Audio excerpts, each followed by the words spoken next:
நீங்க கைப்பழக்கம் பண்ற மாதிரி ஒரு கதை சொல்ல போறேன். நான் ரெடி, நீங்க ரெடியா? இந்த வீடியோவிற்கு கமெண்ட் பண்ண நினைப்பவர்கள் அனைவரும் இந்த வீடியோவை முழுதாக பார்த்துட்டு அப்புறம் கமெண்ட் பண்ணுங்க. இப்படி ஒரு வீடியோவை நான் ஏன் பண்றேன்னு வீடியோ இறுதியில் சொல்றேன். ஸோ முழுசா பார்த்துட்டு கமெண்ட் பண்ணுங்க. உங்க வாய்ஸ் ரொம்ப நல்லா இருக்கு. இந்த வாய்ஸ்ல டிப்ஸ் சொல்றதை விட ஒரு நல்ல கதையா, அதுவும் செம்மையா மூடு வர மாதிரி ஒரு சூப்பரான கதை சொன்னீங்கன்னா நல்லா இருக்கும்ல. அந்த கதையை கேட்டுக்கிட்டே நாங்க கையில பண்ணுவோம்ல. இது போல ஒரு கமெண்ட் வந்திருந்தது. ஓஹோ அப்படியா, சரி சரி, அதுக்கு என்ன, ஒரு சூப்பரான கதையா சொல்லிட்டா போச்சு. நான் இந்த பக்கம் கதைய சொல்றேன், நீங்க அந்த பக்கம் கைப்பழக்கத்தை பண்ணிடுங்க. ஓகே வாத்தல? என்னடா இது இவ்வளோ ஓப்பனா பேசுறா அப்படி நினைக்கிறீங்களா? கதையை கேட்பதற்கு முன்னால இப்போ உங்க மைண்ட் வாய்ஸ் என்னன்னு சொல்லட்டுமா? இந்த வீடியோ பார்த்து கொண்டிருக்கும் போது உங்களை நான் 2 விதமா பிரிச்சு பார்க்கிறேன். அதுல முக்கால்வாசி பேர் இப்ப என்ன செய்வீங்க தெரியுமா? என்னது கதையா, எடுடா அந்த ஹெட்செட்டை அப்படின்னு வேக வேகமா ஹெட்செட்டை தேடிட்டு இருக்கீங்களா? ஆனா இன்னும் சிலர் இருக்காங்க, அவங்க இந்த வீடியோ பார்த்த உடனே என்ன நினைப்பாங்க தெரியுமா? அடச்சி, நீ எல்லாம் ஒரு பெண்ணா, இப்படி ஒரு வீடியோ போட்டிருக்க அப்படின்னு வீடியோ பார்க்காமலே கமெண்ட் டைப் பண்ணிட்டு இருப்பாங்க. நீங்க 2 பேரும் வீடியோ முழுசா பார்த்துட்டு கமெண்ட் பண்ணினா நல்லா இருக்கும். உங்களோட மைண்ட் வாய்ஸ் என்னன்னு சொல்லிட்டேன், அப்படியே என்னோட மைண்ட் வாய்ஸ் என்னன்னு சொல்லட்டுமா?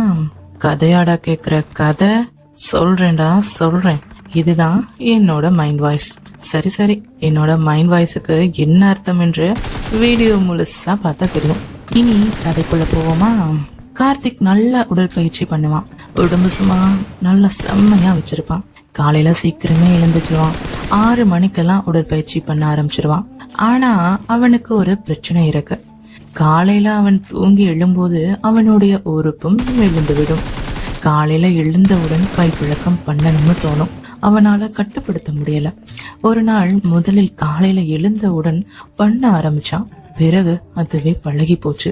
தினமும் காலையில எழுந்து பல் துளக்க பிரஷ கையில பிடிக்கிறானோ இல்லையோ அவரை கையில தொற்றுவான்.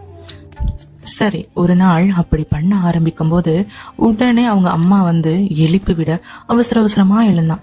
அவங்க அம்மா அவனை கடைக்கு போக சொன்னாங்க. சரின்னு இவனும் கிளம்பி போனான். கடையில ஒரு அக்கா இருந்தாங்க. அக்கா ஒரு பால் பாக்கெட்டு கிடைக்குமா என்று இவன் கேட்க, அவங்களும் பால் பாக்கெட்டை எடுக்க கீழே குனிய அப்படியே முழுசா எல்லாமே தெரிஞ்சது. அதை பார்த்த உடனே அவனுக்கும் மூடு வந்துருச்சு.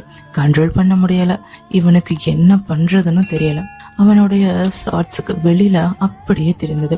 இவன் ஒரு மாதிரி நெளிவதை பார்த்த அந்த கடைக்கார அக்கா, என்ன தம்பி என்ன ஆச்சுன்னு கேட்க, அது ஒண்ணுமில்ல அக்கா, உங்களை பார்த்ததும் எனக்கு மூடு வந்துடுச்சு, என்ன பண்றதுன்னு தெரியல, இப்ப நான் உடனே கைப்பழக்கம் பண்ணணும், நீங்களே கொஞ்சம் பண்ணி விட முடியுமா என்று இவன் கேட்க, சரி தம்பி இங்க உள்ளவான்னு கூப்பிட்டு பண்ணி விடுறாங்க. இவனும் ஒரு வழியா முடிச்சுட்டு வெளியே வந்தான். அப்படியே வீட்டுக்கு வந்து ஒரு செம்மையான தூக்கம் போட்டான். தூங்கிட்டு இருக்கும் போதே திடீர்னு தண்ணி விழும் சத்தம் கேட்டது. என்னடான்னு வெளியில வந்து பார்த்தா பக்கத்து வீட்டு ஆண்டி குளிச்சுட்டு இருந்தாங்க.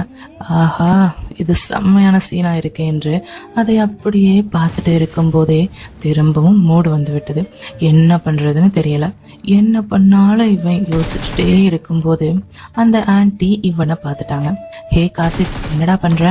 இப்படி கொஞ்சம் கூட வெக்கமே இல்லாம நான் குளிக்கிறத பார்த்துட்டு இருக்கியா என்று கேட்க, ஒண்ணுமில்ல ஆண்டி, சும்மா தான் பார்த்தேன், நீங்க சும்மா நச்சுன்னு இருக்கீங்களா, அதான் பார்த்த உடனே மூடு வந்துட்டு, என்ன பண்றதுன்னே தெரியல, இப்ப நான் உடனே கையில பண்ணி ஆகணும், நீங்க கொஞ்சம் ஹெல்ப் பண்றீங்களா என்று கேட்க, சரி கார்த்திக் கீழே வா பண்ணி விடுறேன் என்று கூப்பிட்டு அவனுக்கு 2வது முறையாக நல்லா சோப்பெல்லாம் போட்டு விட்டு பண்ணி விடுறாங்க. ஹலோ ஹலோ, என்ன சொல்றீங்க? இப்படியெல்லாம் நடக்குமா? நீங்க சும்மா சொல்றீங்க தானே, இப்படியெல்லாம் நடக்க வாய்ப்பே இல்லை, அப்படித்தானே நினைக்கிறீங்க? அட சத்தியமா சொல்றேங்க, இது உண்மையில தான் நடந்தது. இப்படி செம்மையா என்ஜாய் பண்ணிட்டே இருக்கும்போது திடீர்னு அவன் மேல யாரோ சில்லுன்னு ஐஸ் கட்டியை தூக்கி போட்டாங்க. ஏண்டா எருமை, டைம் 10 இன்னுமா தூங்குற என அவனுடைய அம்மா அவங்க குடிச்சிட்டு இருந்த ஐஸ் வாட்டரை அவன் மேல ஊற்றி எழுப்பி விட்டாங்க. அடைச்ச, இது அத்தனையும் கனவா அப்படின்னு அவன் யோசிக்க, எஸ் இதெல்லாம் கனவு தாண்டா மாங்காமடையா அப்படின்னு அவன் மனசாட்சி சொல்ல ஒரு வழியா சுதாரித்து எழுந்தான்.